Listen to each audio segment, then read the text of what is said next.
Hey guys, what we're going to do today is we're going to look at an Albert King lick, couple licks, three turnaround licks. They play it on Born Under a Bad Sign, and so you can find this, and I think this is not really old guitar player. This is May 2011, and this is Jesse Gress's Albert King lesson. And this is 10 things you got to do to play like Albert King. And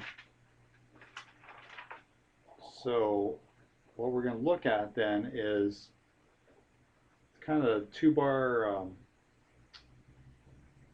turnarounds that he would use over top of the song Born Under a Bad Sign.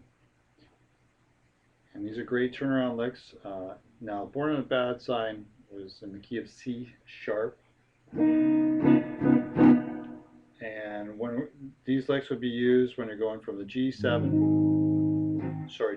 7 to the F sharp 7. This is the 5 chord in the key of C sharp, then to the F sharp.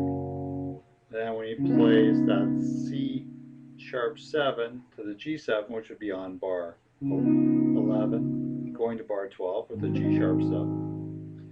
Then that's when these licks kind of work into play. You can use them anywhere, but that is where they're used in the recording. And now Albert King was in a different tuning. Well, since we're just going to do standard today, I'm not going to do Albert King's tuning and flip our guitar around and play with the thin strings on top and bend down. We're going to actually play just in standard. The scale of choice that he would use for these licks is pattern 4 C sharp minor pentatonic. All right.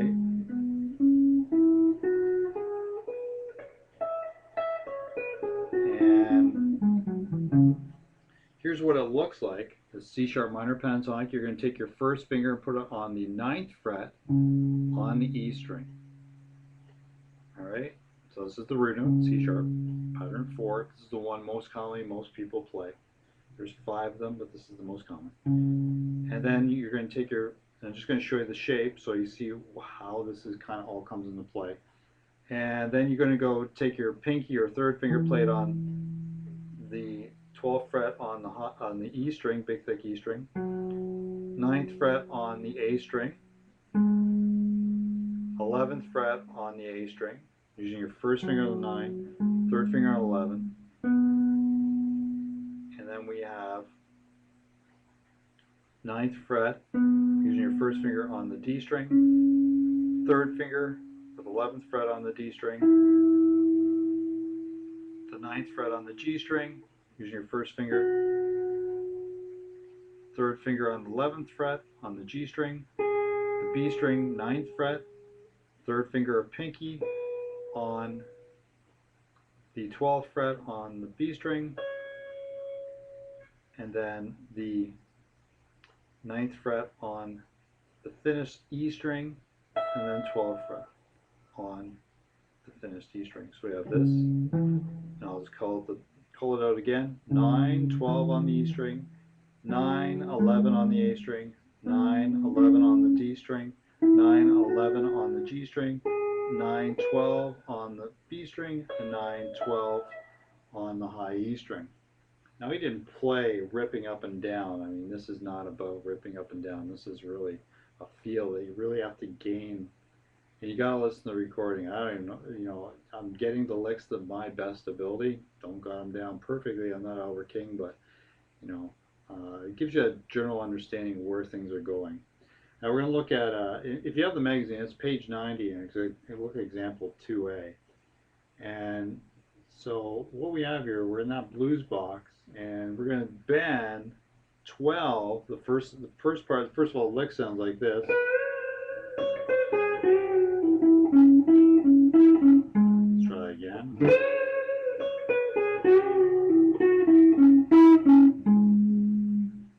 All right. Now again, this is going. Okay. So you're going to bend 12 on the B string. You want make sure you understand how to bend. I'm going to go over talk about this, the mechanics of bending. Thumb has to be over top of the neck. Can't have it behind the neck because you'll just come right off. So you don't want to do that. You want to have that thumb over top of the neck because like squeezing a tennis ball, you got to have the support. Secondly, third finger is going to. Most guys are bending with third finger. Clapton, I know, bends with the second finger. I know that, but 80% of the population is bending with the third finger.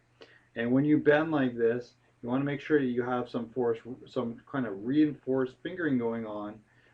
So I have my second finger to help push. Thumb over top, and then have the third finger on the B string 12th fret, and have your second finger to help push it up. I'm actually sometimes throw my first finger there as well. A lot of times I'll just have that as a blocker, so if I want to do, I'll have it just a block, or having extra, if we crank the amp up, we can have these open strings ringing, so a lot of times I'll use it for a muting effect, or it helps mute the strings. So we're going to bend the 12 on the B string up a whole step, so a whole step is, it's going to sound like 14. And we have a vibrato. Now to do the vibrato, you're going to shake it in the palm of your hand, and you're going to bend it up. You bring it up the pitch, should sound like 14 or pretty close, and then you can lower it back and then bring it up to the pitch again. So, now his vibrato is a little bit faster than that. It's not a very slow one, but it's more of a, alright. So you can bring it up the pitch, lower it, bring it back up to pitch at the 14, lower it. So we have the next note we're going to play is 9 on the high E string, 12, 9, 12 and 9 are on the B string. Then you're going to bend the 11 up. That'll be a whole step, so it sounds like 13. Then you're going to play 11, 9 on the B string, G string, 11. So we have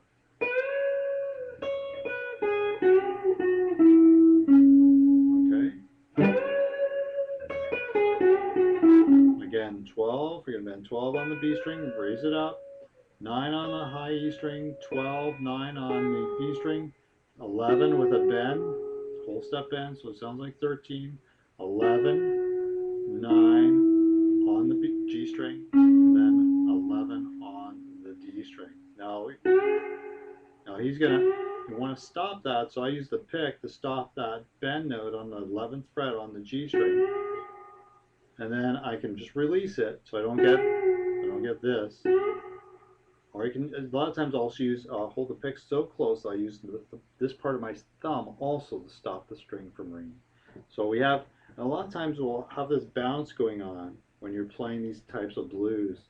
So I can just stop by putting, let's see if I can do this here for you. So I can stop by putting, see how I'm bouncing? So I'm not picking like this, I'm actually bouncing while I'm picking. So I can just put my hand down and fret hand mute that. Alright? And the final part, so again we have, now the final leg, part of the leg of the turnaround, this is where it's going to go to the G7, 9 on the G string, 11 on the D string, and then 11 on the A string, which is outlining. Okay, he does that a lot through this song.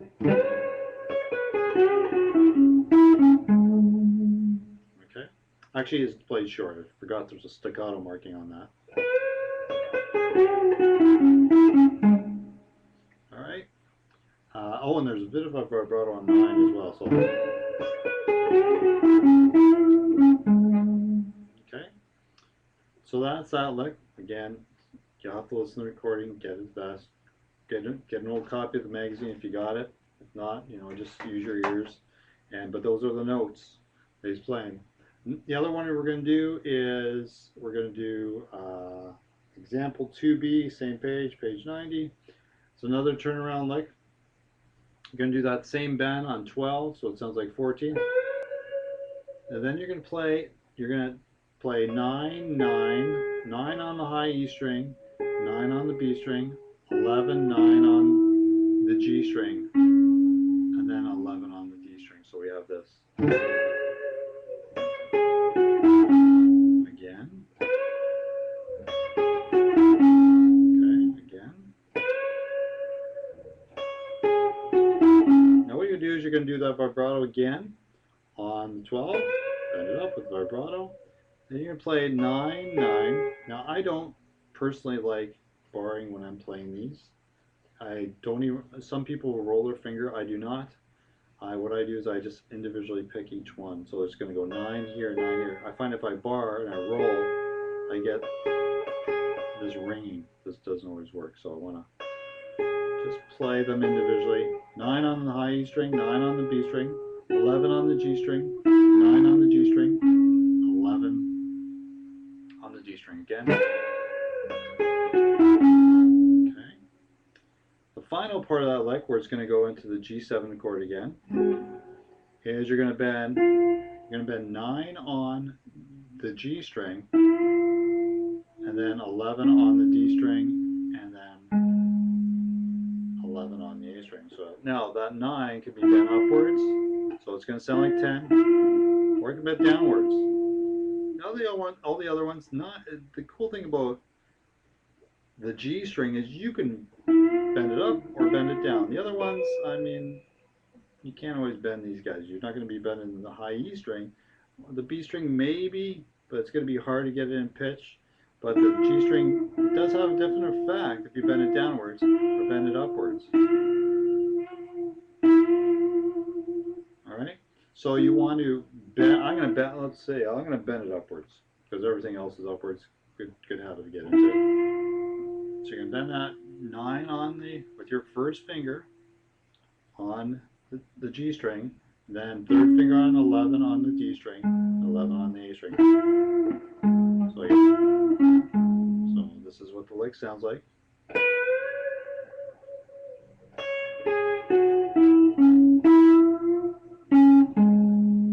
Okay, again.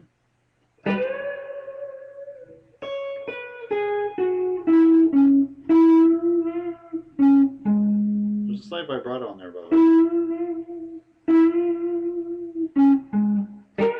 Oops.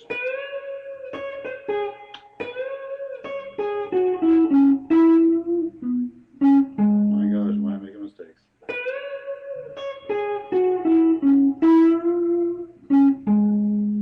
So that is that one. The next one is same scale.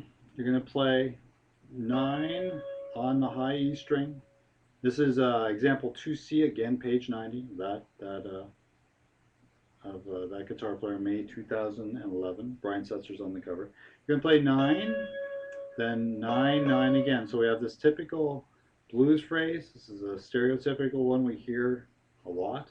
So okay, so it's like 9, 9, 9 on the high E string, then 11, 9 on the G string, and 11. So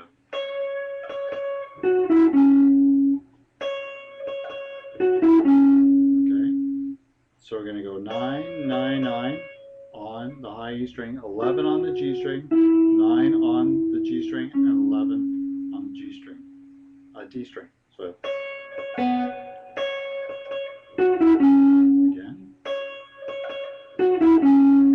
Then we're going to play 9 on the G string, and there's our little turnaround he always plays, 11 on the D string and 11 on the A string.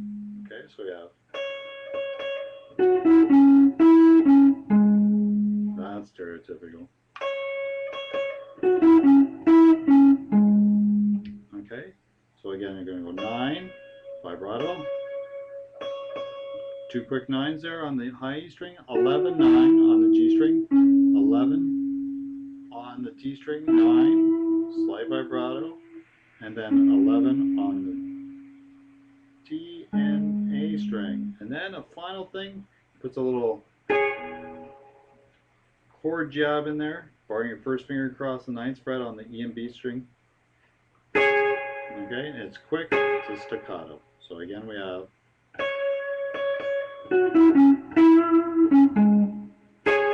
alright, hopefully that works for you. And final thing we're going to look at is example 3A. It's on the same page, page 90. Now we're going to get into what I call, this is kind of the Albert King B.B. King box. This is probably his most identifiable trait. He couldn't play like his favorite guitar player, T-Bone Walker. So he did these wild bend.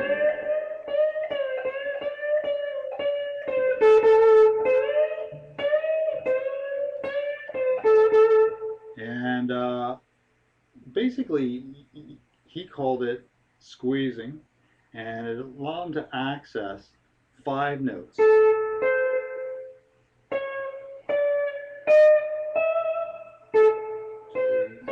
So we got, so what the notes that he actually played as part of a blues scale. In the key of A, that would be, first of all, our blues scale has a root, a flat third, a fourth, a flat 5, and a 5. And this is kind of the B.B. King, Albert King box. In the key of A, starts with the root note. This will be A. This is the root. Then we have the flat 3, which will be on. So that root, by the way, is on the 10th fret on the B string. The flat 3 will be on the 13th fret on the B string. Then we have the fourth interval on the high E string. On the 10th fret, this will be a flat 5 on the 11th fret on the high E string, and then 12th fret would be the perfect 5th on the high E string. So basically, good old Albert King just planted his fretting hand here and played the flat 5, 3 frets higher, with 3rd finger with some reinforced fingering right here. And so we have, so he would do that, and then he would use this to bend. Okay, so we looked at, this is the blues scale. This is your, B.B. King or Albert King box. Now what he would do, he would take those same notes and he would,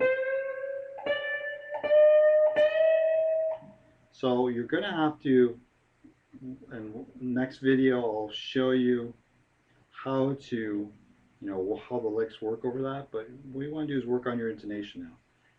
So you're going to play 13, and we're going to bend it up so it sounds like 15 on the B string. So 13 will be on the B string, bend that 13 up.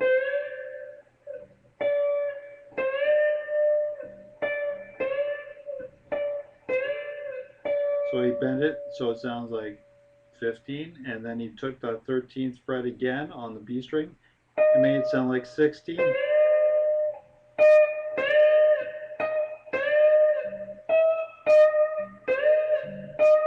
And then also 17. Yes, your fingers will hurt.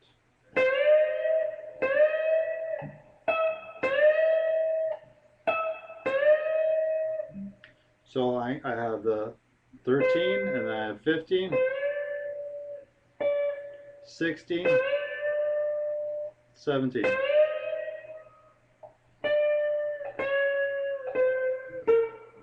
Now you can do a blues scale by playing that, going.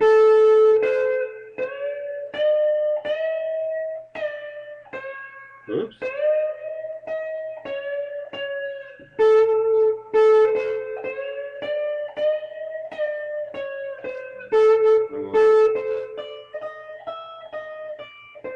That's what I'm trying to achieve here. I'm doing, these are all pre-bends, so I'm bending it up.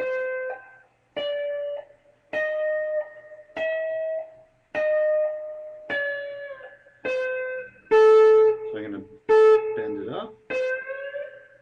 Okay, and then bend it up a bit more. Okay, and a bit more. Well, I'm bending up, so if I'm bending up, the first one's going to sound like 15. And then the next one will be 16. Then 17. Back down. 17.